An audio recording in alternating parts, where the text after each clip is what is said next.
The Iron Gakki, the Immortal Terror, an undead enemy that took great effort to put down. Hey guys, it's Jay, here with another Ordeal video. Today I wanted to recap, but also explain the talents and fights regarding the Iron Gakki, as there are some important things that happen because of his presence. If you enjoyed the video, leave a like and share with others. Without further ado, onto the vid. First, let's start with the origins of the Iron Gakki, with his origins being revealed by Aldrich Ross. The Iron Gakki's name is Goro Nyoda Masamune, and he was the greatest blacksmith during the Kamakura period. He is the one that forged Sengo Muramasa, the talent weapon Andrea is seen using the most. His talent is iron manipulation, and with it, he became a highly acclaimed blacksmith. He faithfully served all the lords of his era until one by one they all grew old and died, yet somehow he remained the same. His dedication to his craft somehow caused him to fuse with his talent, gaining immortality. This immortality drove him insane, and at some point in his frustration he ripped off his own face. Eventually, his consciousness faded, leaving just the body, which the talent keeps alive with the healing factor.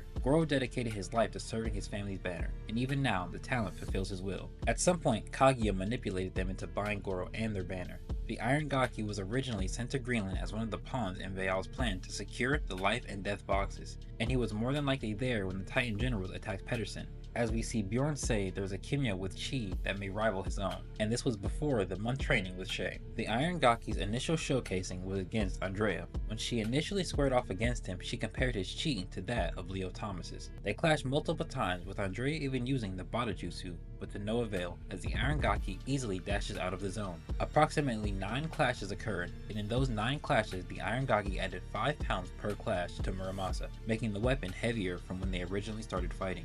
This forces Andrea to switch to Elliot and activate full scale. Elliot would allow her to outmaneuver him and slash at him without making direct contact with the bleeding dance technique, though this is to no avail as the bleeding dance doesn't provide the power she truly desires. She would also try to use Ilios coated around Elliot, but this doesn't even make him flinch, as he grabs a dagger while it's coated in the flames and pours weight into it. Andrea then calls for one more weapon, and as the Iron Gakki closes in, Alistair reaches her grasp. With Alistair, Andrea stands a better chance as he is made out of a Leviathan scale, an organic material that can go pound for pound with steel, meaning the Iron Gakki cannot manipulate its weight. Though Andrea does say, even though Alistair may bypass the Iron Gakki's talent, it is Pandora's slowest and most defensive weapon, and against the likes of him she needs speed and offense. Yet Elliot could not cut him down, and in conclusion this fight is unwinnable with it, and that her hopes with Alistair is to survive. They clash once more, and after Andrea forces the sword out of the Iron Gakki's hands, she goes in for a strike, specifically aimed at the head. Before she is able to do this, the Iron Gakki manipulates the iron minerals in the ground of Mount Yoin through his feet, and has them fall on Andrea. Before she did this, she called for a valiant shield protecting herself from the oncoming attack, and successfully pierced her enemy, though she is not able to pull Alistair out when he punches her away. She assumes that he manipulated the iron in his blood, which is why she could not pull her weapon out.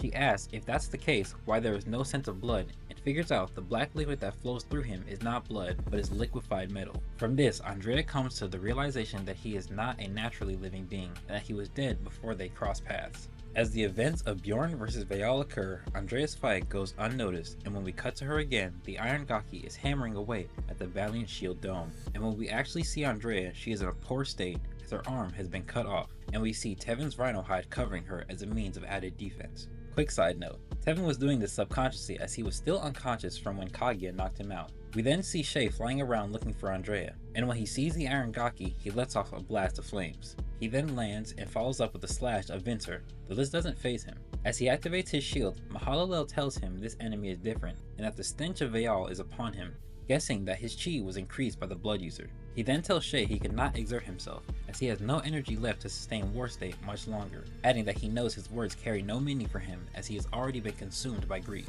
Che then flings Tomas at the Iron Gakki, blowing a large hole in his shoulder, following this up with a toss of his shield. They begin to clash, going back and forth, but the Iron Gakki shifts the ground, throwing Che slightly off balance and creating an opening. But before he can capitalize on it, Tevin enters the fight alongside the army. Before Che and Tevin engage, Che drops his shield and mentions to Tevin that Andrea's weapons are scattered and that his axe is now too heavy to wield, adding that the Iron Gakki may be able to manipulate weapon weight. Tevin responds saying that this is no matter as they never needed blade nor steel, as they rocket forward to engage the Iron Gakki in combat. They both strike the Iron Gakki, though Che is quickly tossed aside, and Tevin follows up with a combo that sends him back, allowing Che to try and capitalize on this opening with a chariot wheel. The Iron Gakki uses his talent to mold the ground and launch them away, making it possible for the troops to rain bullet fire on him. However, this does nothing but reveal his potential immortality to them. Che says the enemy potentially has strength on par with the gods here, and asks Commander Henley to allow them to lead. But before he can finish, the seven-headed lion makes a grand entrance. Nico Hart then informs Che that they will handle this enemy. Her talent is known as Tacleo and is a warp type. She possesses an innumerable amount of red and white beads, and she can transport objects by surrounding them in these beads. The heavier the object, the more beads are required. Quick side note, this is how she was able to save some of the members of the Heartland. After explaining the origins of Goro to Che, Aldrich calls for Galliard. Galliard's talent is known as Grand Templar's Vow and is a shift in power type. His body can adjust itself to ensure a fair fight between him and his opponent. If the opponent is weaker, his muscle mass and size will decrease. But if the enemy is stronger, Grand Templar's Vow will evolve his body to match that strength. He can grow armor or additional limbs if needed. After he is called, he leaps into action and throws a punch that Goro catches. Goro then swings his sword, planting it in Galliard's shoulder.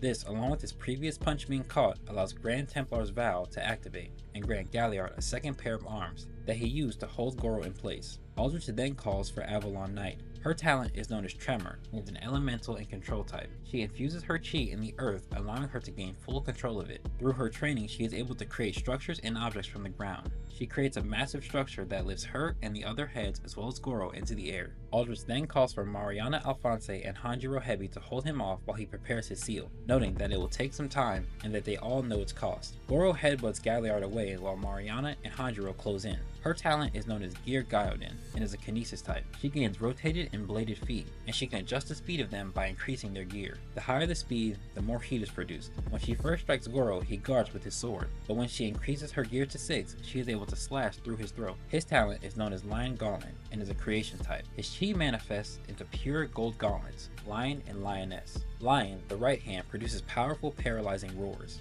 Lioness, the left hand, produces precise bites aimed at vital points. He uses Lioness to strike at Goro, sending him trailing back the large hole in his left side. Goro is then hit with an attack that puts multiple shards in him that comes from Joanne Allard. Her talent is known as Hex Carbon and is an elemental type. She is able to form the purest diamond shards known to man, with the density being twice that of naturally occurring diamonds. Her creations are the main source of Coat's immense wealth. Aldrich then calls for Joanne and Avalon to bind him as the seal is now ready, with them following suit as Avalon erects pillars to hold his arms and Joanne uses her shards to pin him to the ground. Nico then teleports everyone to their positions as Aldrich then begins the condemnation process. His talent is known as Heavenly Heptagon. This is the talent that founded Code and was passed down from the first member of the Ross family tree. Heavenly Heptagon can create various seals to condemn a foe.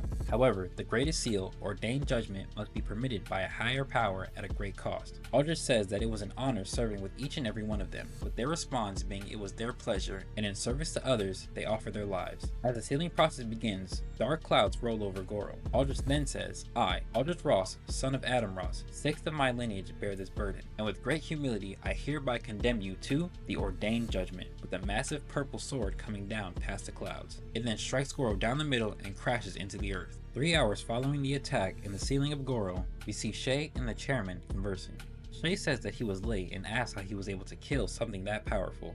The chairman asks him if he's ever wondered why the world's strongest submit to them. Those who can uproot mountains bow to their authority. It is because the Ross family possesses a god-killing technique, giving his family the title, the Lords of Kimyos. He tells Che Heavenly Heptagon could create seals of various strength, with the greatest one even being able to destroy Thanatos, with his great-grandfather even using said seal on Vaal Vejizatha over 200 years ago, when he revealed his blood sacrifice technique. He also tells Che that the seals come with a great cost, as each seal requires 70% of his chi, 10% for each point.